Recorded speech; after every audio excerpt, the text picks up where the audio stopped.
Hey, Mike here. I just wanted to let you know that you can listen to Dark Poutine early and ad-free on Amazon Music, included with Prime.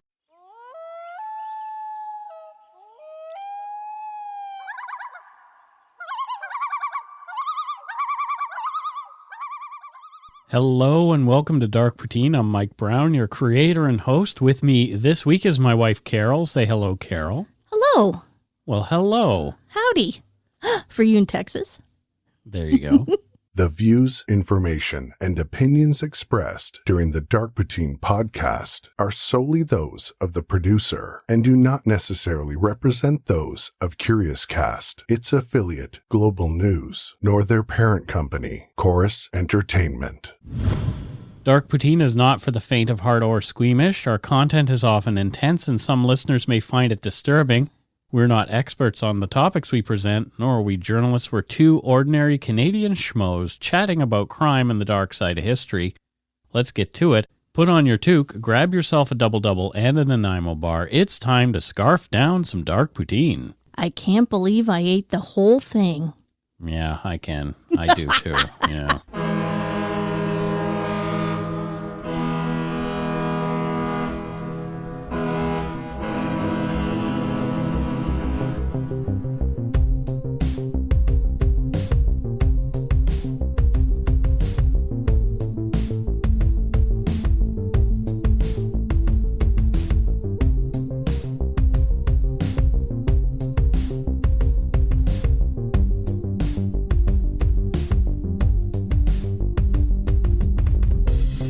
Listeners who feel they are in crisis can contact the crisis text line in Canada by texting HOME to 686868. In the US or UK, text 741-741. The service will match you with a volunteer counselor who is supervised by a licensed, trained mental health professional. Crisis text line is free 24/7 support for those in crisis. For more information, go to crisistextline.ca in Canada or crisistextline.org globally. 23-year-old nurse and former beauty queen Alexandra Wiwcharuk thought the warm spring night in 1962 would be perfect for a walk down by the river before her midnight shift at Saskatoon City Hospital. Alexandra did not show up for work that night, and it was not until 13 days later that children stumbled upon her broken body in a shallow grave. Someone had savagely beaten the young woman, brutally raped her, and then buried her alive, leaving her to die. Nearly 60 years later, no one has ever been brought to justice in Alexandra Wiwcharuk's murder. Oh. You are listening to episode 158, The Girl in Saskatoon, Who Killed Alexandra Wiwcharuk? I'm sure that your mom will remember this case as she is from Saskatoon. Yeah, I'm sure she was there in 1962. She didn't go to Calgary till, I think, late 60s. So she would have been there. Yeah, wow. On learning of this case, I thought of the mysterious case of Cindy James, a story Dark Poutine covered in episode 43.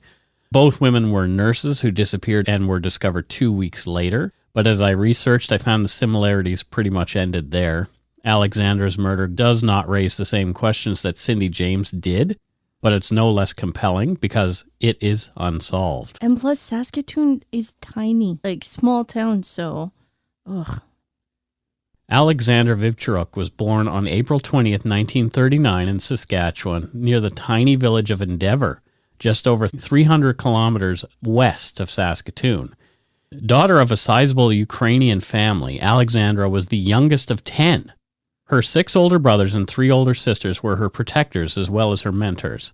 Her eldest sister, Marie Moss, later told CBC's Fifth Estate, quote, "She was the happiest girl around, she was full of life, and she would dance. She was always happy. She was very special," end quote.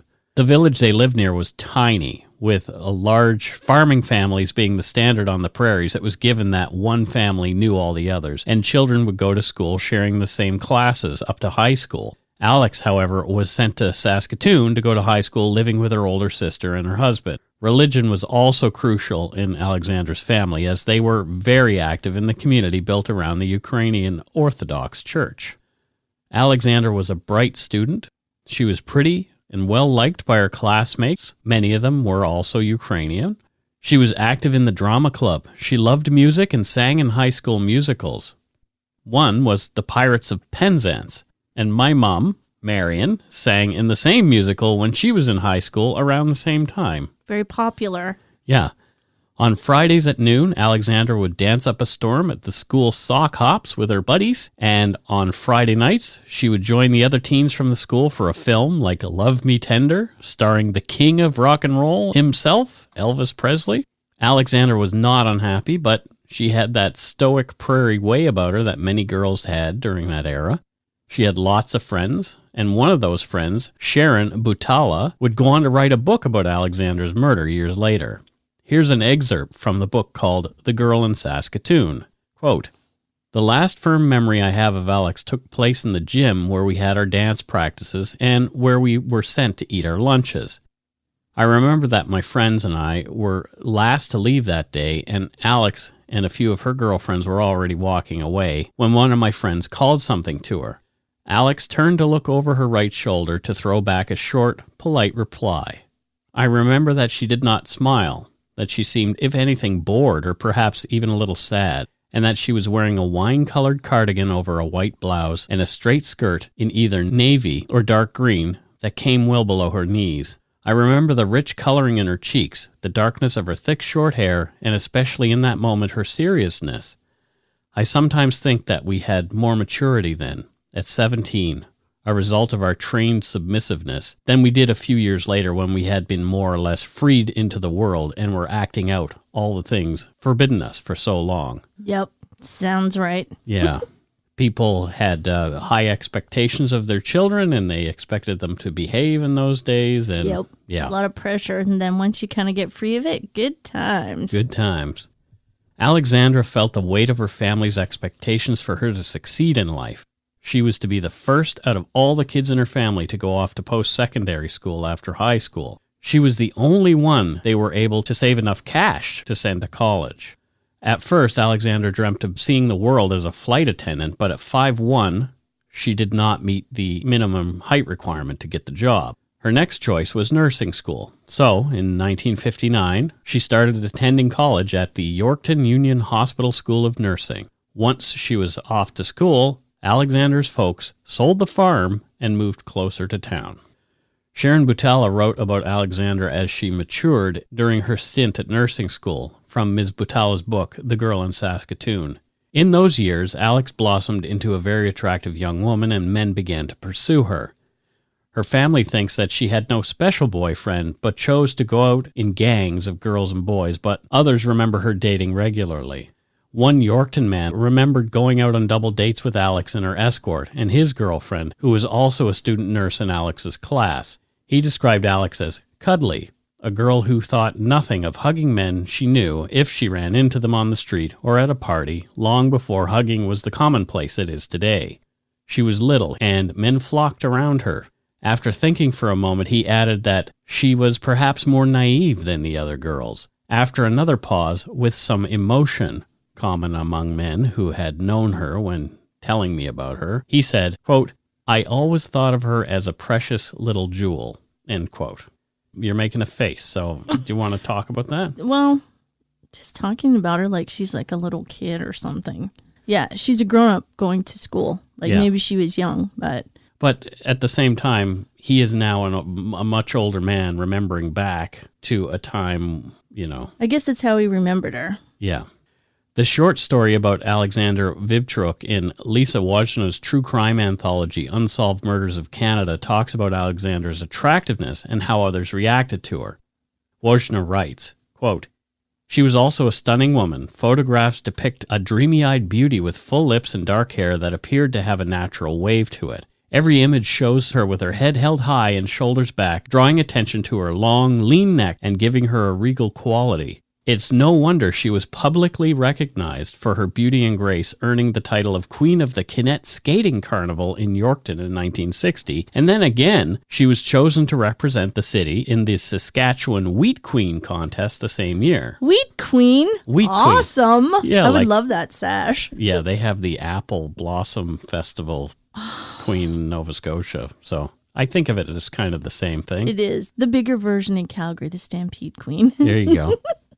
At 8:30 p.m. on the 8th of June, 1961, the 56th commencement exercises for the Yorkton Union Hospital School of Nursing took place in the auditorium at Dr. D.J. Brass Vocational School. On the gallery page at alexandrawiwcharuk.net, Alexandra can be seen posing for photos in her white nursing uniform with her 15 classmates, each of the young women holding a large bouquet on their laps while smiling earnestly.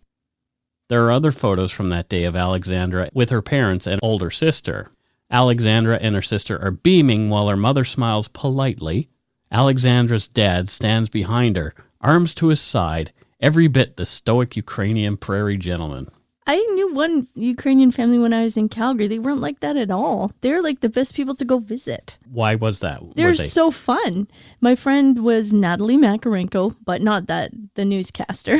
Okay. But the neighbor, and her mom and dad and sister, they were super nice and just, I don't think of them as stoic at all. But maybe it was because we were kids and they didn't have to, they were just relaxed and at home. Yeah, different time too. Yeah, when I think about Ukrainian, I don't really think of stoic. Interesting. Just my experience.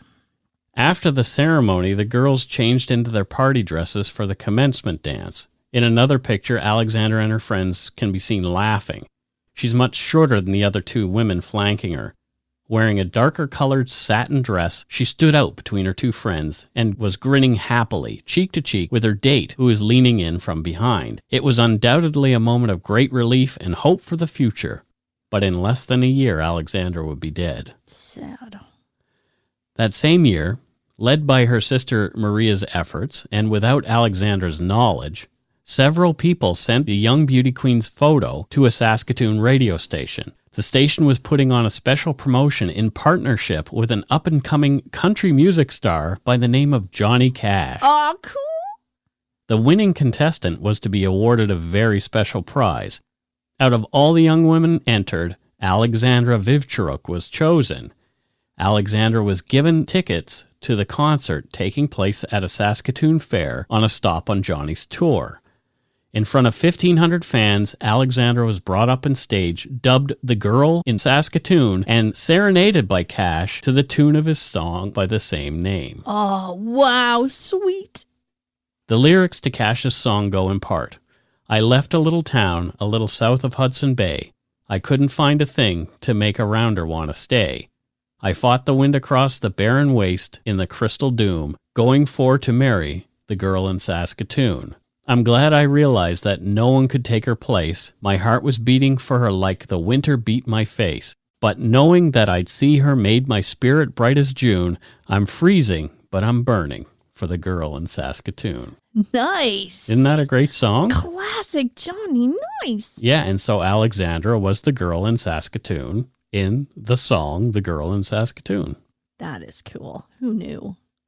Alexandra went to work at the City Hospital in Saskatoon in September of 1961. She was sharing a basement apartment in the city with three other nurses, Alice Hall, Doreen Baduch, and Pauline Tillis. Alex's friends told the Fifth Estate about their last memories of Alex on that Friday evening, May 18, 1962, just before the Victoria Day long weekend. She was getting ready to go out to work and planned to leave early to go for a walk down by the South Saskatchewan River before walking the short distance to the city hospital, where she was expected at 11:30. Alex borrowed a blouse from one of her roommates, bathed, put on her makeup, curled and dried her hair, and left just after 8:30 p.m. She bought some stamps and mailed some letters to friends and family.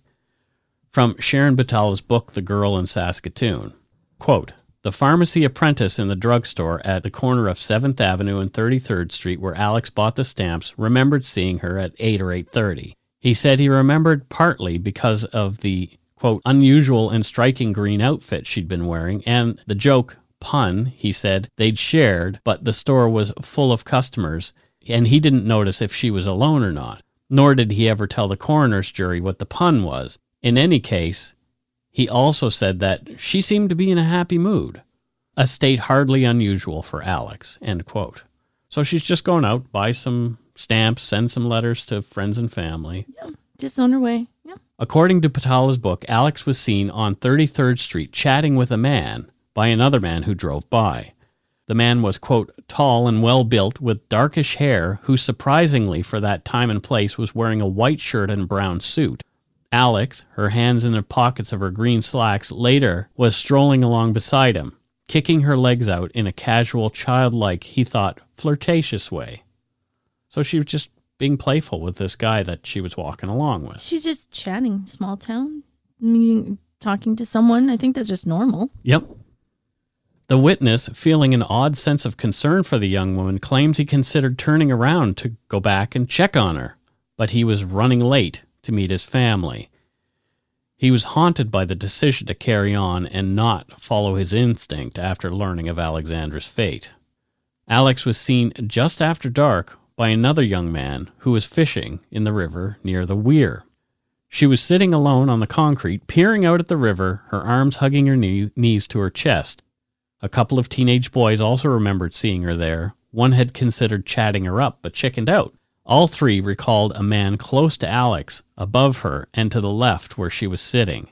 None of them could recall his face. Who was this guy? Alexandra's boyfriend, Hugh Carlton, called Alex's home asking after her. He was hoping to see her that night before she went off to work. He wanted to give her a lift. He was disappointed to find out from Alex's roommate that she'd already left.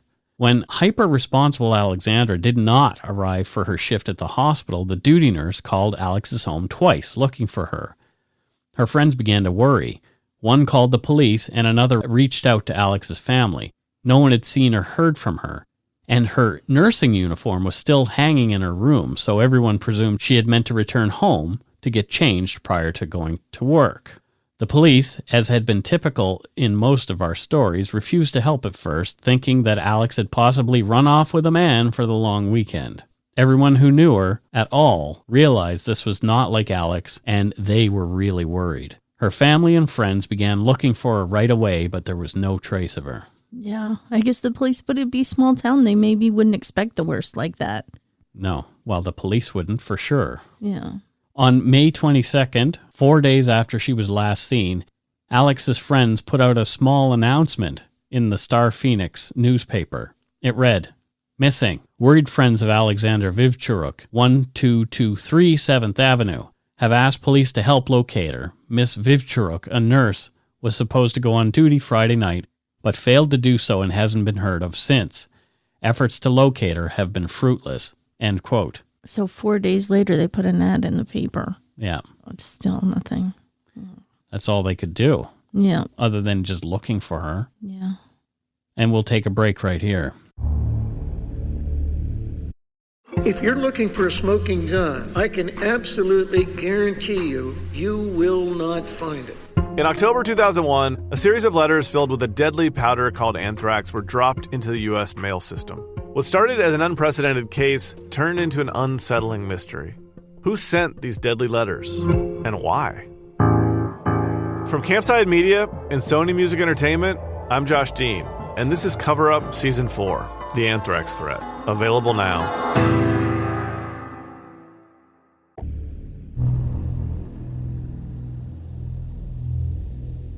And we're back. Your grandmother lives in Saskatoon, Carol, so you've been there a number of times. Can you describe what kind of city it is?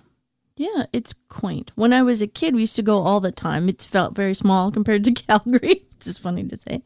But the last time I went was probably about 10 years ago. It's nice. It's cute, I guess, in a way. I like it. What are the people like there? Well, we really only hung out with our family, so I don't really know in general. It was just friendly and nice, and it's relaxed, and there's farmers everywhere. It's like tractors and stuff around. So it's a small town. It's a small town, a small farming town for sure. Or it was then. Now it's a little bit bigger. Yeah. And it's known for the university, too. Mm-hmm. Yeah, so it's a little bit hipper. Like, sounds like it's a hipster, cooler place now. Police did not take any real action until May 23rd when they brought a police dog in to search along the riverbank where Alex had last been seen, but nothing of any real significance was found. Attempts to trace Alex's movements failed because a spring shower had destroyed the scent, and the dogs couldn't find it to follow it. 5 days later, as there was still no sign of Alexandra, thinking she may have drowned accidentally in the river, the police used a boat to look downstream for her body, and they went almost 50 kilometers downstream, so just checking all along the riverbanks and that kind of thing. They found nothing. With the hope of finding her somewhere else in Canada, police distributed Alexandra's photo as far east as Quebec and west to Victoria, BC.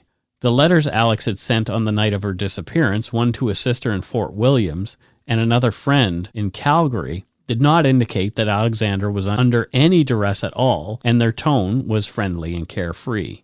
Sharon's roommates bucked at the idea that Alexandra had simply run off. One of them, Doreen Baduch, told reporters for a Leader Post article on May 30th, 1962, quote, "A girl doesn't go away for almost 2 weeks without a change of clothes, and she doesn't go away even for a half an hour without her makeup or comb," end quote. This is a good point. But also I'm just thinking, the technology we have now, they had none of it. Someone could go missing and there'd be no trace at all. No cell phone to trace, nothing. No, it's nothing to ping, like cameras that just happened to be on at the right time. Nothing. No. The same article continued quoting her father and her namesake, Alexandra Wiwcharuk. He said Alex was a well-behaved girl, continuing that he was sure she would have let he and her mom know if she'd planned to deviate from her routine, especially if she'd been planning a trip. Police questioned the staff and bus, air, and rail terminals, as well as taxi drivers, but no one had seen any sign of Alex. From Sharon Butala's book, The Girl in Saskatoon, quote, "It would be 13 days before Alex was finally officially discovered by some children playing along the riverbank. They had found her a few days earlier, but when they told their father about the human hand they'd seen sticking out of the sand, he paid no attention to them, occupied with his fishing, either not hearing what they said or disbelieving them. The second time the children told him, several days later, when they were again playing along the riverbank while he fished, he went with them to look, and seeing that they were right, he took the children home, at last called the police. It was just after 9 p.m. on May 31st. Oops. Isn't that? It's grim. And then those poor kids. Yeah. Apparently the way it worked out was there were younger kids in the first group, and when Dad didn't believe them, they just kind of let it go, but they're there again playing a few days later with some older cousins, and they took the older cousins, and it was the older cousins who convinced the dad that, yeah, this was a real thing. Got it. Okay. When police investigated the site, they found a human hand sticking out of the earth. Alexandra had been buried hastily in a shallow grave in the area of 33rd Street West and Spadina Crescent, around 800 meters from the apartment she shared and 30 meters from the water near the small stand of trees. According to an article in the Star Phoenix on June 1st, 1962, quote, "The body was nude from the waist down. On the right foot was a shoe, and a pair of lime green slacks covered part of one leg. The foot was bare. The multicolored blouse and brassiere were ripped down the front, and the dark green cardigan was partially off. Her head was covered with dirt and blood, and her hair matted loose to her skull." Ugh. Buried with Alexandra and lying on her chest was a 13-pound slab of broken concrete, approximately 10 inches by 9 inches and 3 inches deep. There was no blood on the concrete, nor did it match any of the injuries on Alex's body, so it was unclear why it had been placed there. There were no indications that Alex's body had been dragged there, and it appeared that the murder had taken place exactly where the children had found her. Police believed that the recent rain had washed away the dirt covering her hand, exposing it to the elements. Perhaps, had the weather been dry, she might not have been found until much later. Alexandra was identified by her roommates thanks to the clothing she wore, but the wallet she had been carrying was missing and never found. But what? I'm just wondering, what concrete? Why? That's so weird. The whole thing. Poor thing. The coroner determined that Alexandra had been sexually assaulted, and there was sperm inside her body. From Sharon Butala's book, quote, "She had sustained a punch in the face that had broken her nose and the sinuses behind it, pushed the nose into her face, and blackened her eye so that the right side of her face was unrecognizable with swelling and discoloration. Massive hemorrhage," quote, the pathologist wrote. "One of her teeth lay loose in her mouth." It's horrible. How hard do you have to punch someone to break their sinuses? Very hard. Alexandra's skull had been fractured badly. According to Sharon Butala, the pathologist, Dr. Ed Andres, investigating Alex's death, said, quote, "She would have had to fall 10 or 15 feet to cause the damage evident, but as there were many lacerations, he could not tell if the instrument used had been, say, a hammer and many blows with it, or something big and round-edged and one blow. Such a blow or blows would have knocked her unconscious. Yuck. Butala continued.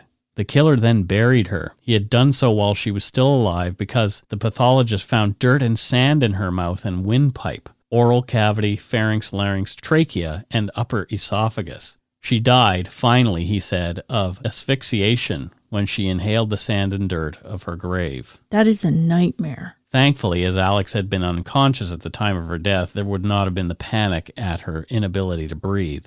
Alexandra's digestive tract indicated that she died approximately 1 hour after she'd been last seen by the teens near the river. There was also evidence of a struggle during the attack, and police assumed the killer may have had scratches or bruises on him, resulting from Alexandra's attempts to defend herself. Yeah. A reward for information leading to an arrest in Alexandra's murder quickly grew from $1,000 to $2,000. Police were questioning individuals with records of sexual assault and violence as far away as Edmonton, but there were no solid leads. Oh, wow. The Wiwcharuk family was devastated.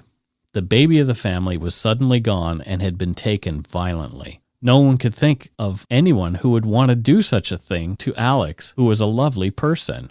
Alexandra had not a single enemy in the world that anyone was aware of. After hearing of his baby girl's death, Alex's dad was speechless. According to Marie Moss, Alex's mom didn't say a word either and collapsed on the floor when she heard the horrible news. Can't even imagine. On the evening of Sunday, June 3rd, 1962, a prayer service was held at the chapel in the Saskatoon funeral home. The next day at 1:30 p.m., a Ukrainian Orthodox minister named Reverend Bodnarchuk presided over Alexander's funeral. Family and friends from all over Canada were in attendance at the sad affair. Alexandra was later interred at the local cemetery. 2 weeks after Alex's funeral, a donation from the Cosmopolitan Club of Saskatoon brought the reward for information leading to the capture and prosecution of her murderer up to $3,000. These types of things did not happen in Saskatoon at the time, and a lot of people who lived there remember it very vividly to this day. Violent crime, especially sexually motivated murder of a young woman, was exceptionally rare. It was a safe city for women. Cops questioned the usual suspects, and even though a few stood out, no charges were brought. According to CBC's Fifth Estate, quote, the 131-man Saskatoon police force began working immediately on the murder of Alexandra Wiwcharuk. Police questioned and eliminated 52 possible suspects by the end of July 1962. RCMP detachments in Saskatchewan and Alberta checked out a further 100 possible suspects. Oh, man, that is a lot. By 1970, the case had gone cold. It seemed that Alex's family were no closer to a resolution in their beloved daughter and sister's murder. They always suspected the police knew far more than they were willing to tell, but they were shut out and told to let the cops do their job. That sounds kind of typical. In the 1990s, author Sharon Butala, Alex's schoolmate, began to poke around and wondered what had happened to her friend. From the archived CBC's Fifth Estate articles on the case, as a companion to a 2008-2009 documentary on Alex's murder, Butala, quote, pursued the story, and her persistence led to a retired police officer named Ed Yakubowski. Like Sharon Butala, he continued to be haunted by the memory of Alex Wiwcharuk long after her murder. Ed Yakubowski had been a beat cop at the time of Alex's murder, and he had his own suspicions about who might have killed her. But it wasn't until he moved up the ladder of the police force, when he took over the police force's murder and robbery squad, that he was able to look through the evidence in the Wiwcharuk file, 1,700 pages including 650 interviews and statements, and follow up on his original hunch. His results were futile. He retired in 1998, and he was never able to forget Alex Wiwcharuk and what happened to her on the night of May 18, 1962. So it sounds like her family was right, and maybe the cops did know more than they were letting on. They probably do or did have a very, very strong suspect in the case, but no action has ever been able to be taken on it. Yeah. That's no usually evidence. the case. Yeah. Jakubowski began to kick up a stink about the lack of attention paid to unsolved murders like that of Alexandra Wiwcharuk, and became a thorn in the side of the Attorney General.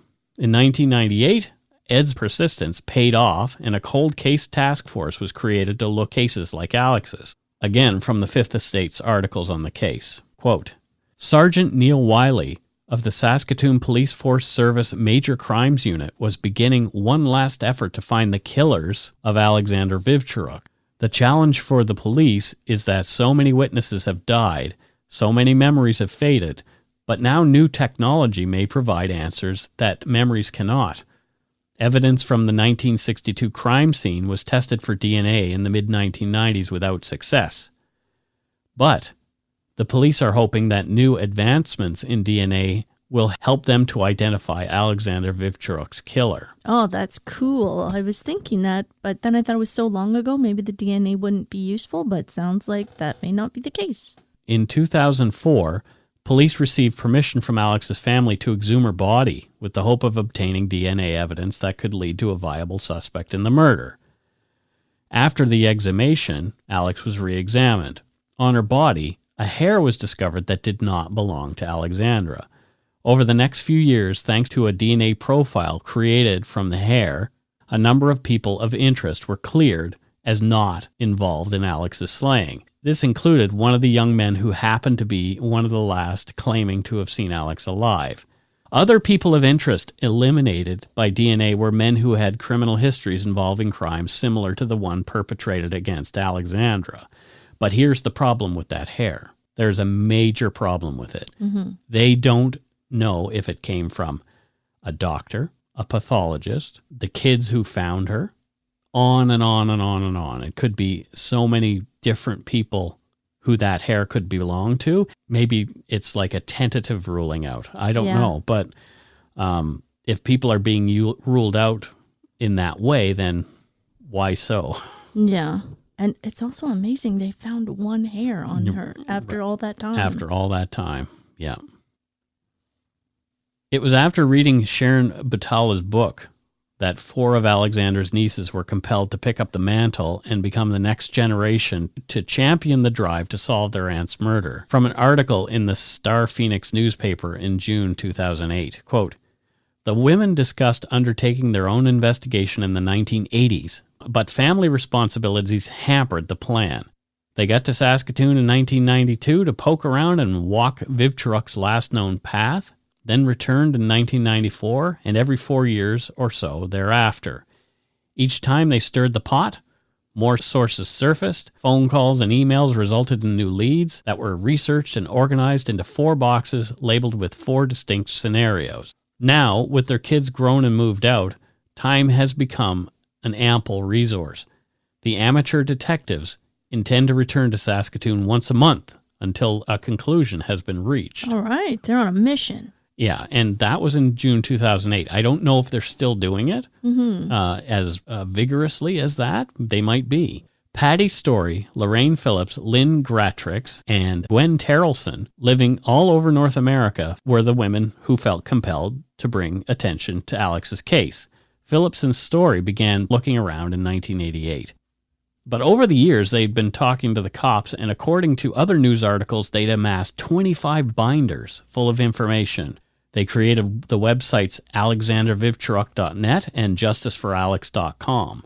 They packed them full of information about the crime itself, exclusive family photos, and stories about the investigation since 1962, as well as many news articles about Alex.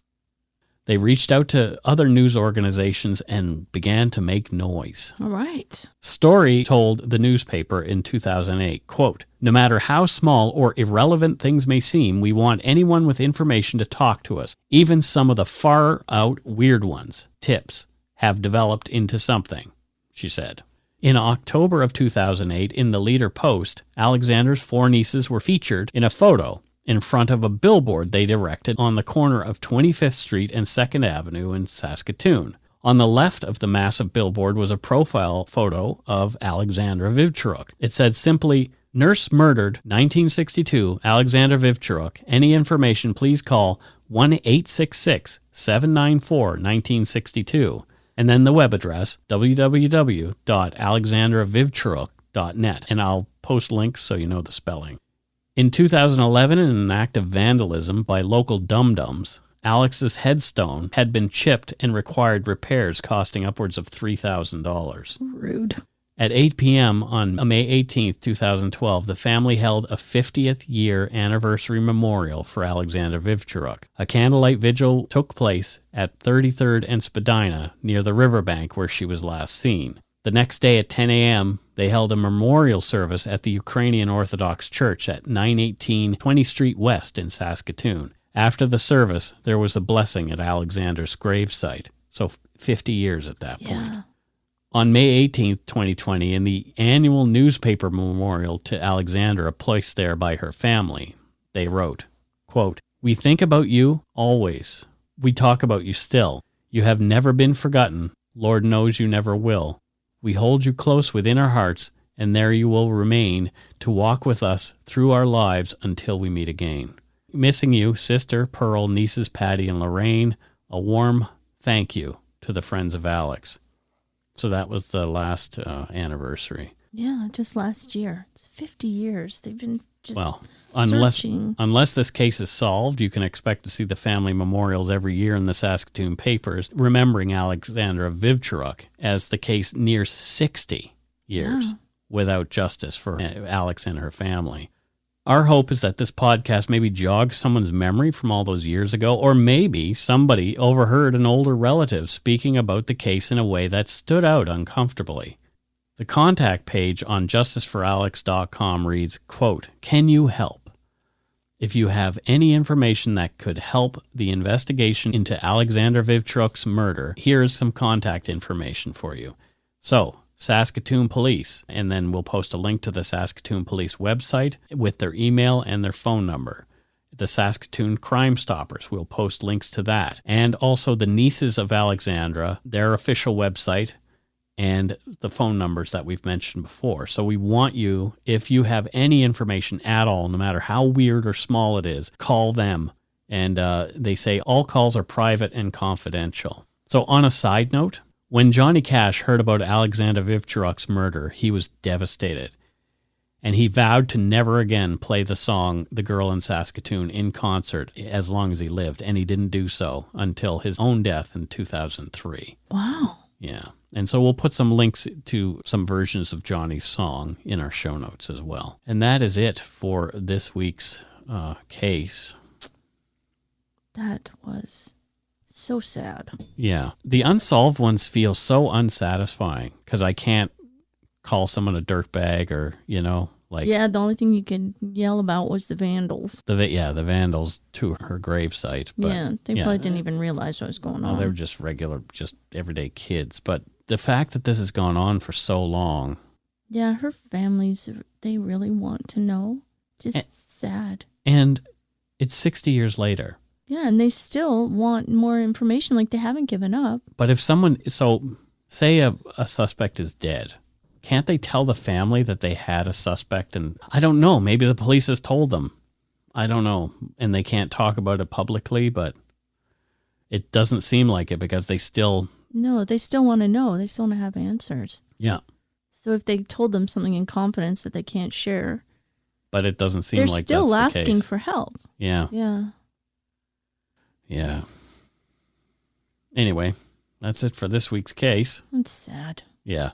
And I think that's why a lot of people don't kind of really dig the unsolved stuff because there's no resolution to it and it's frustrating.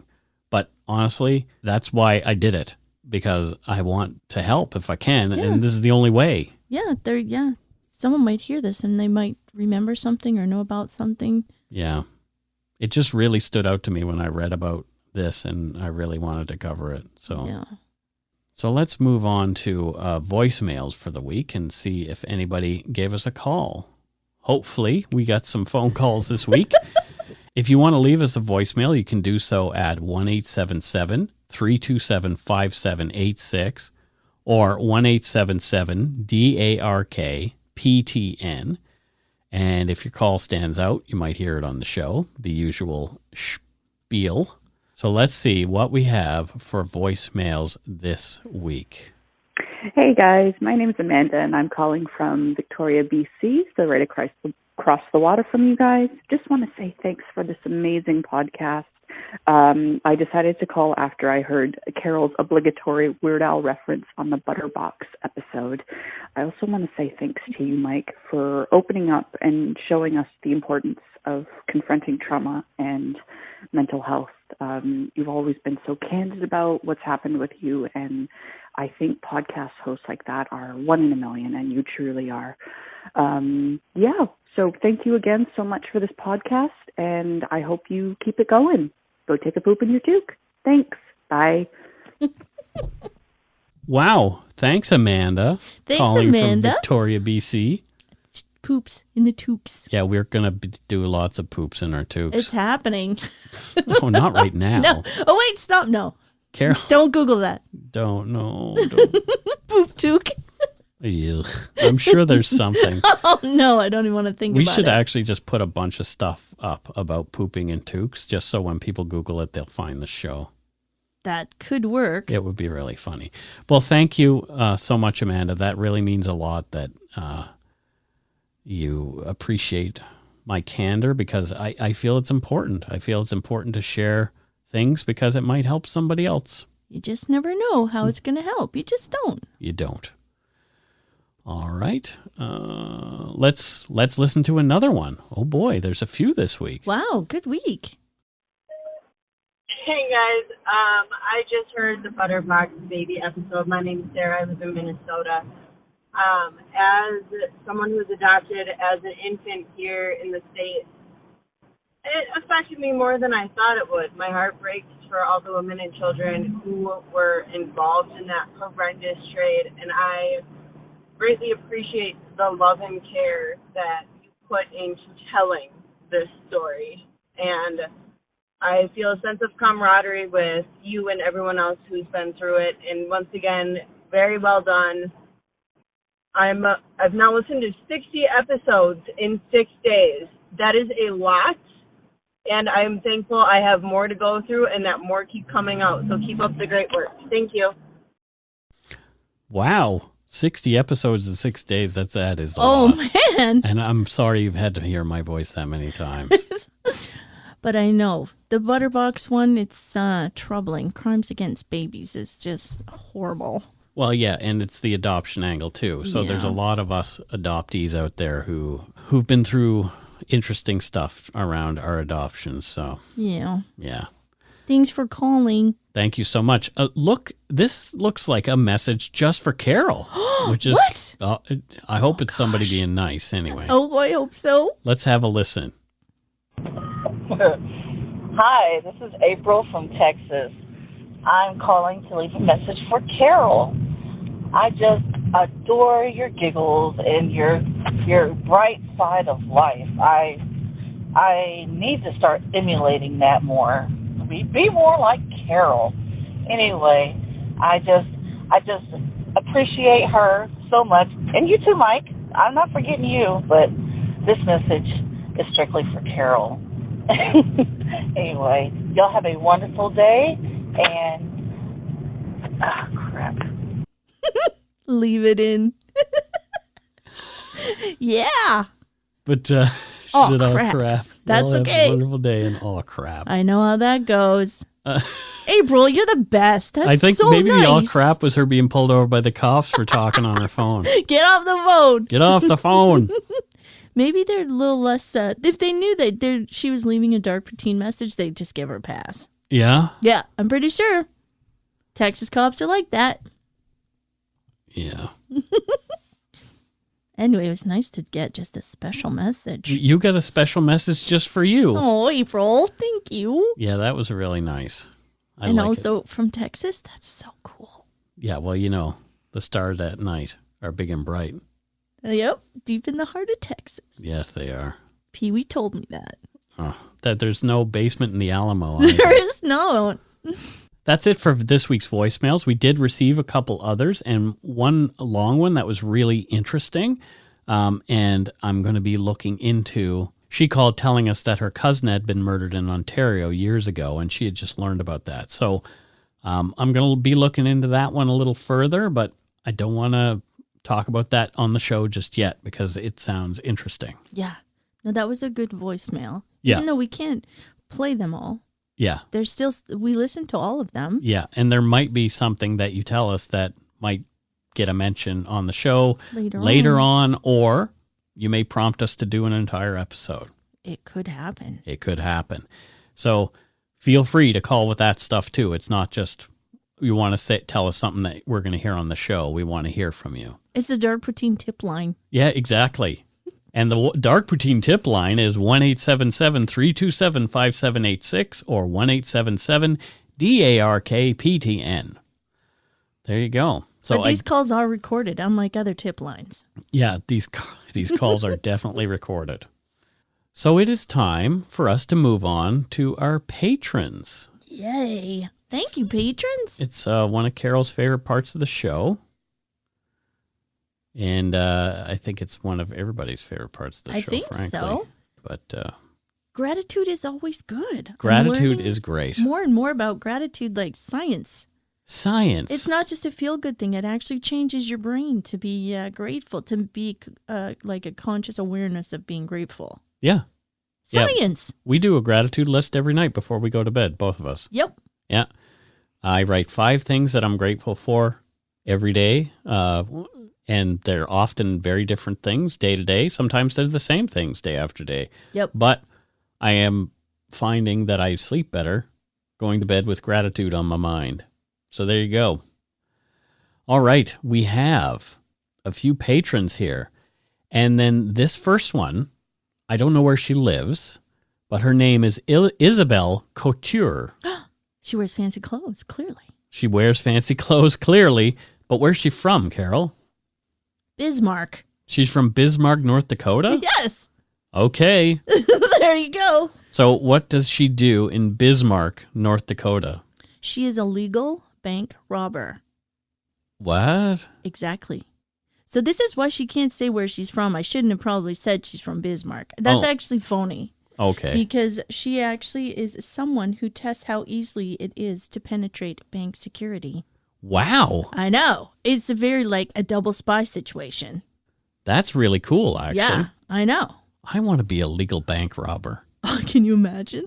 I've legally robbed a bank today. You're just waving guns in the bank and it's all okay? What did you do today? It's not okay. I robbed a bank. Oh, you know, I got into this bank. I robbed several. Several. I got paid for it. Out of 4, I was only able to get money out of 3. So that one bank was tough. They did a good job. There you go. They had a good security guard at the door. Well, thanks, Isabel. That's kind of awesome. Thank you for your service. Thank you for your service robbing banks legally. Keeping our money safe.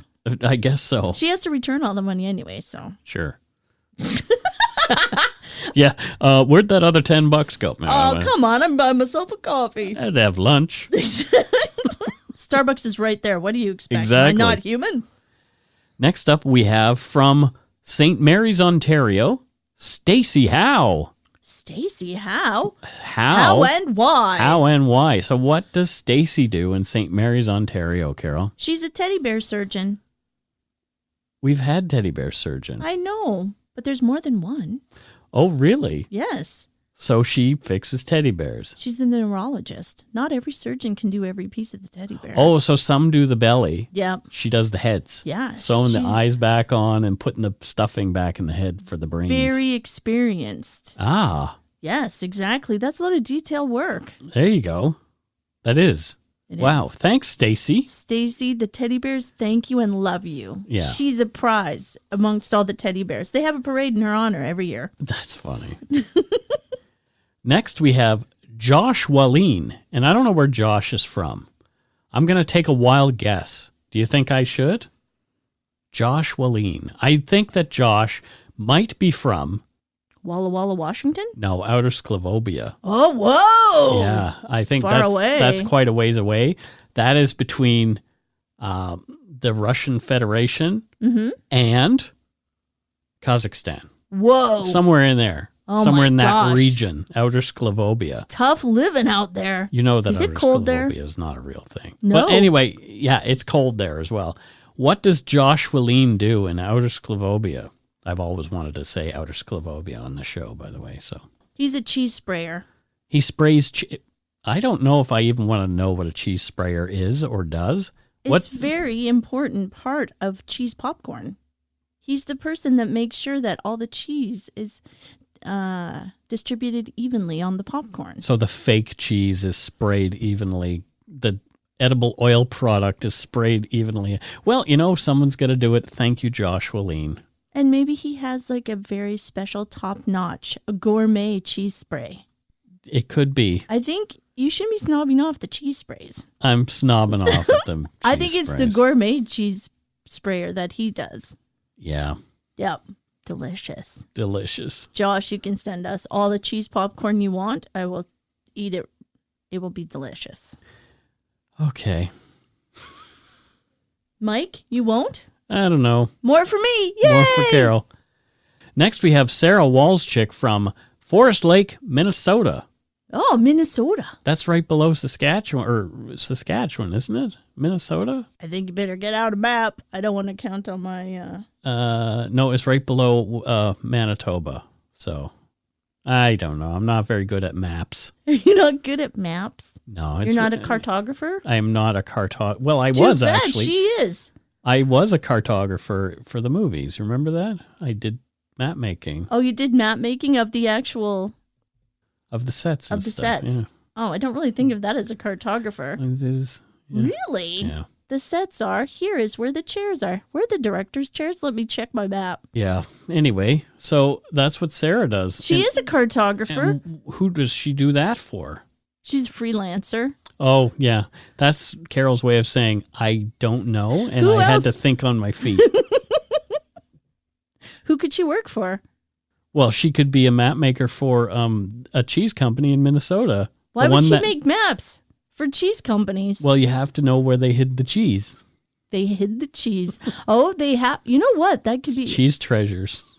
It's proprietary recipes. Exactly. It's hidden. They can't just leave those recipes out for everyone to get. It prevents corporate espionage. There you go. The other lesser cheese sprays. They're trying to get the recipe. They have to keep it. It's like a treasure map. She's a treasure map cartographer. Yeah, that's it. See, we got there. Oh my God. We got there. Oh. We figured it out. We sure did. Together. Next we have Paul Lusignani. And Paul is from Rippleside in Australia. In Australia? I don't know where Rippleside is. I need to look up Rippleside, Australia. But you'd have to say it like an Australian. Can you imagine Australian? He lives in Rippleside, Australia. Oh my gosh. Yeah. That's kind of cool. I'm pretty sure they mentioned Rippleside in Underbelly and Wentworth.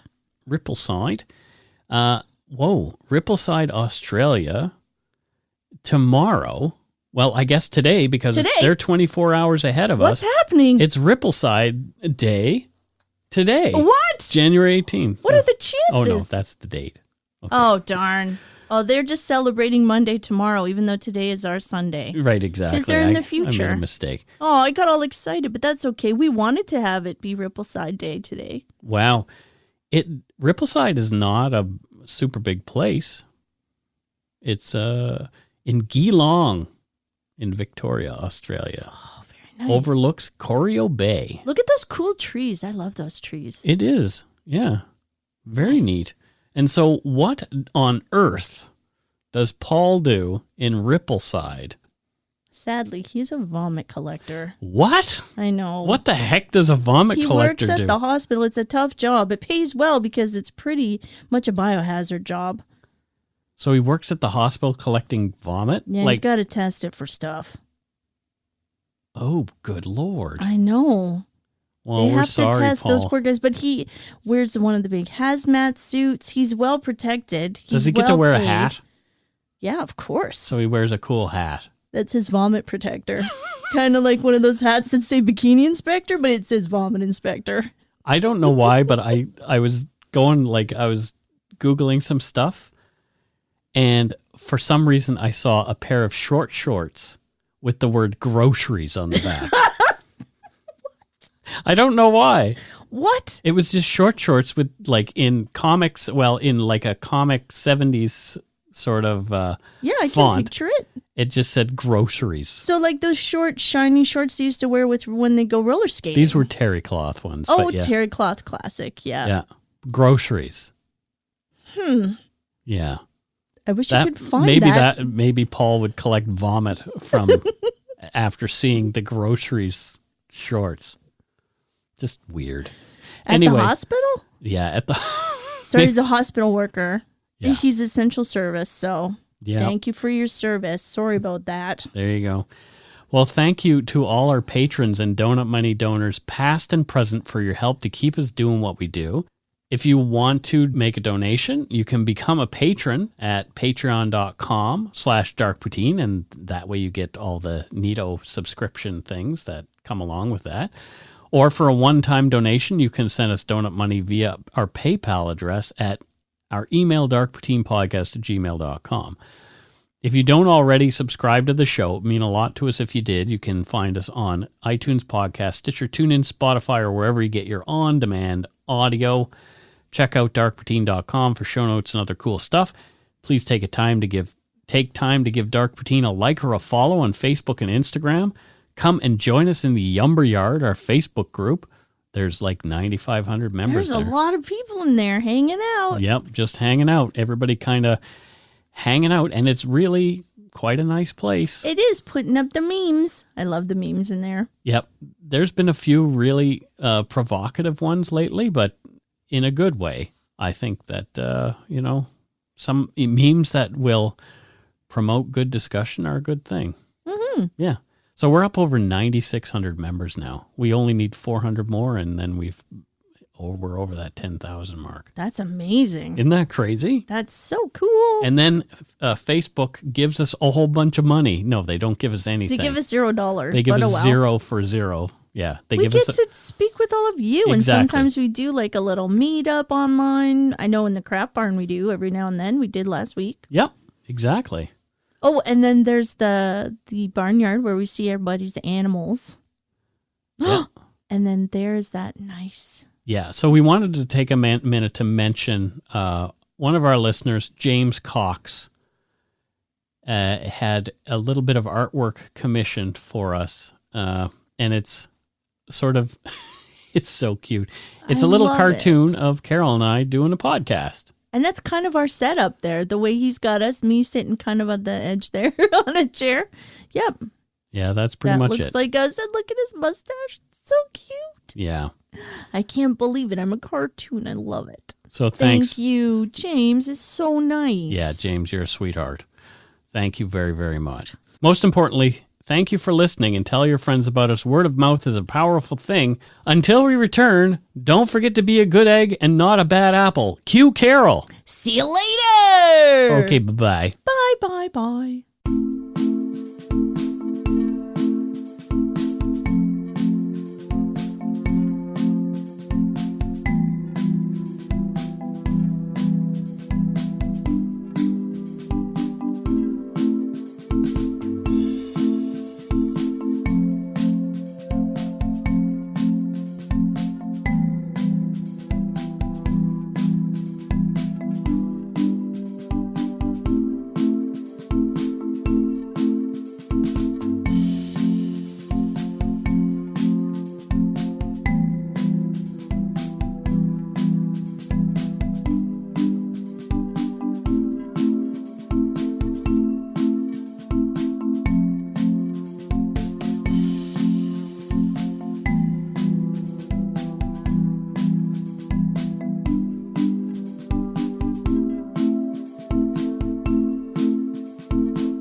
Hi, it's Shauna, and I might be a bad parent because my kids think French fries are vegetables. Hey, it's Ryan, and I might be a bad parent because I went out for wings when my wife was in the hospital after giving birth. Johnny here. I might be a bad parent because in my house, the tooth fairy gives pocket change. But we're not alone. Len emailed us and said his 6-year-old daughter's Tarzan moment going from love seat to lazy boy by curtains made him more proud than any dance recital. And Andy left his 2-year-old at the rink. All right, guys, I'm sure we're not alone. Like Andy's kid. For stories and confessions like this, make sure you check out our podcast. It's called Bad Parents, and it's available wherever you get your podcasts. I left a glove at the rink.